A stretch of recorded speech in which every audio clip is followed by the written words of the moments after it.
Matthew Stafford had to watch practice remotely. Bop, bop, bop. Who cares? Nobody cares. It's okay. Maybe that explains why he's playing so crappy, minus that final drive with a touchdown to Marvin Jones. It's whatever. So the Vikings up 20-10, and Kirk is looking good. Kirk is distributing the football, something that you love to see. That is why having a great run game with Kirk Cousins is... Man, what's going on with the stream, man? Yeah, Gary Kubiak, who knew that with the most talented and deepest running back room in the NFL, all great receivers, by the way, all four of them, you go Dalvin, you go Madison, you go Boone, you go Amir Abdullah, that, you should work more screens in the game. You should work more screens. Dalvin Cook 50 yards to the house on a screen against Green Bay. Amir Abdullah busting out a little lowly screen into a touchdown on Sunday. Woo! Let's go. Let's get it going. I think everyone's fired up. Not as fired up as Everson Griffin, though. So what's hilarious is that with the stadium empty, you can hear everything. So even on the telecast, you can hear Everson back. And this is the thing about the Vikings. So you got a good lead here. You get the ball to start the second half. Just have a long-ass drive. 75 yards, bleed off 8 minutes off the clock, ride Dalvin to the ground. Couple of nice passes to Thielen and Jefferson, get into a score, 27-10, and have there be no doubt. Don't let the Lions back into this game. Don't do it. Good teams win this game. Great teams make sure that there is no doubt. And also I'm proud of Zimmer. So after Dan Bailey missed that field goal and the Vikings got that touchdown in the second quarter, I was worried that he was going to chase points. So I'm glad they didn't do it. Just take the 1 point. Just do that, because chasing points too early is how they lost to Tennessee. Well, myriad of reasons. Same thing with Seattle. Yeah, you just don't have to do it, right? Don't have to do it at this stage. Don't go for two until they have to. I don't care what Doug Peterson does. I'm too cool for school because I'm an old guy who wears a visor and goes for two all the time. Please, shut your face. But, Stafford for no practice is actually playing well. And that's a bit of a misnomer because he has not played very well this season. In a year where people are setting quarterback rating records, Stafford has his worst quarterback rating of the last 4 years. Adrian Peterson. Now, I feel like this is a redux of the Saints game in 2017 when Adrian's first game in a non-Viking uniform, and I remember he ended up like 6 carries for 18 yards that game. And the first carry, he ran for 9 yards, and we're like, here we go. And it was just like Adrian early on this game. Like, Adrian had a couple of nice runs, and it's like, here we go. And then he got stuffed at the 1 yard line by Jaleel Johnson. So I was like, maybe not so much. DeAndre Swift is a really talented running back. I liked him coming out of Georgia. So they need to work him in more. Kerryon Johnson not getting the time of day. Ironically, it was Kerryon Johnson who took Rock Thomas's job at Auburn. Remember Vikings legend Rock Thomas? It's a good time. But Rudy has a couple nice catches going on. Jefferson, beyond that one catch, you can tell that the Lions are rolling coverage his way. So, that's respect. It's mad respect. It's just like last week against Green Bay when Jair Alexander was usually following around Justin Jefferson. That is respect. That is how much that they regard and to a degree fear the rookie. So you love to see that. Irv Smith getting his touchdown on Dalvin Cook in the run game. Come on. Come on, son. You got to feel good about what's going on here. Let's see. Oh, yeah, right.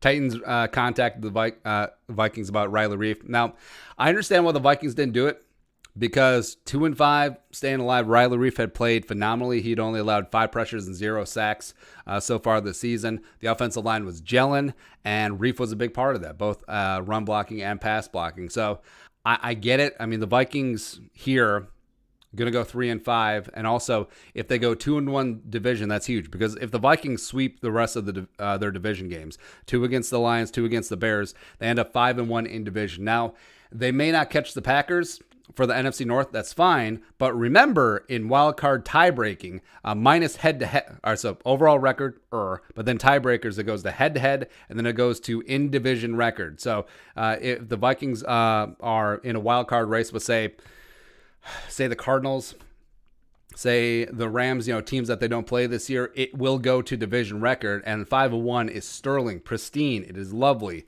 So that's really important. So if they take care of the business, end up 9-7, and then end up in a tie for that 7 seed with the Rams, and the Rams go 3-3 in division, which is certainly possible. Ooh, look who's in the playoffs. Yeah, bring it on, purple. Let's go. But yeah, the offensive line is looking good. The one pressure that was notable on Cousins was because they're trying to block Romeo Okwara, the pride of, is it from Notre Dame? I want to say so. They're trying to block him with Tyler Gronklin, but yeah, overall, the Vikings offensive line is looking really good. Defensively, you got Stefan and Herc splitting into that. By the way, Big V is the worst. He is absolutely terrible. Like, you can see why Eagles fans weren't sad about seeing him go. I don't know why the Lions threw so much damn money at, all right, I'm going to try to say his name. Whatever, he's Big V, right? Because I feel like if on third down you give up a half a sack to Shamar Stephen, you should just be banished from the league. Also, why was Shamar Stephen in on third down? But it's okay. Hercules Mataafa got himself half a sack as well. You love seeing that. Jeff Gladney is so good in run support. Like, he's on par with Trey Waynes when it comes to coming up and really helping out. You like that feistiness. You like that tenacity. And also, you can tell just every single week, Jeff Gladney is getting a little bit more confidence, and that's great out there. Oh, the DPI on Chris Jones was absolute BS. Like, yeah, sure, he was hanging on to Jones's hand, but he didn't impede or change his trajectory at all. So if you're gonna call that, I mean, you're gonna have to call defensive pass interference on every single play. At least try and be consistent around here, people. It's just so moronic, but. Yeah. Let's see what else here. Boyd, Kendrick's leading the team in tackles yet again. Harrison Smith doing some good things. So, like, the Lions have been able to move the ball, but of course has been the Vikings' MO is that you stiffen up in the red zone, holding them to a field goal. Matt Prater missed a field goal as well. Giving up that one touchdown is kind of unfortunate. Mikey Films, $10 in the super chat. Stay on for the second half. Skull. Nah, man, I can't stay on for the second half because I like eating too much, and I don't think people want to see me eat on camera. That's just weird. You hear all the mouth sounds as was the ambulance? Ambulancia. Yeah, it's just weird. And also, it just sounds moist. People don't like that, man. Let's check out the scores from around the league. Because you feel good about this game. Hopefully, this isn't a spot where you come back later and just like, oh, man, why the Vikings blow that lead? Now, leave no doubt. You get the ball to start the second half. Let's go. All right, scoreboard. Falcons take care of the Broncos. Stupid Falcons and their stupid faces. The Bills are really taking the Seahawks to the woodshed. A little bit surprising, man. The Seahawks are usually road warriors, but the Bills looking good. They look pretty meh the last couple games. Titans take care of business at home against the Bears. Vikings play the Bears Monday Night Football, Week 10. Bears are absolute frauds. Like, it's weird that you would bet on a 2-5 team to make the playoffs over a 5-3 team, but here we are. Bam. Colts leading the Ravens. I don't know what to make of the Colts. They got a great defense. Phillip Rivers is whatever. Phillip Rivers also got posterized. Man, that's hilarious. Oh, Panthers. Hey, Teddy, up on the Chiefs at Arrowhead. Let's go. Washington giving away against the Giants. Oh, a little back and forth. Yeah. Tank for Trevor. You're going to catch... Washington might go 2-14. Texans, Jaguars. Rest of the way, man. Dolphins, Cardinals. Oh, the Josh Rosen Bowl. If only. But yeah, that's hilarious. Actually, that's a pretty good game. Sunday night is Saints at Bucks, and Monday night is Patriots at Jets.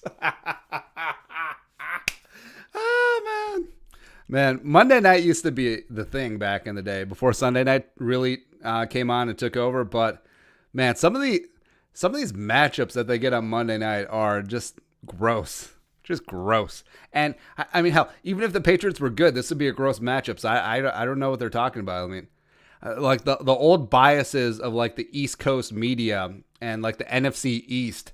Like, no one cares about watching Washington and Dallas. They don't. It's just, no. I'd rather watch Chiefs and Seahawks. Or... actually, Chiefs and Raiders would be a better matchup and one that happens more often. It's whatever. But old legacy media, Get out. Oh, it's like the Star Tribune. So the Star Tribune has 5 writers at the game.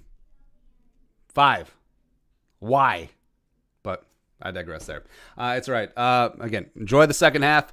Subscribe if you haven't already. Come along for daily Vikings takes. Also, check us out, post-game show. Usually we start the streaming again about minute 2 left in the game, just hanging around, talking about life. It's good stuff. Skull, production value.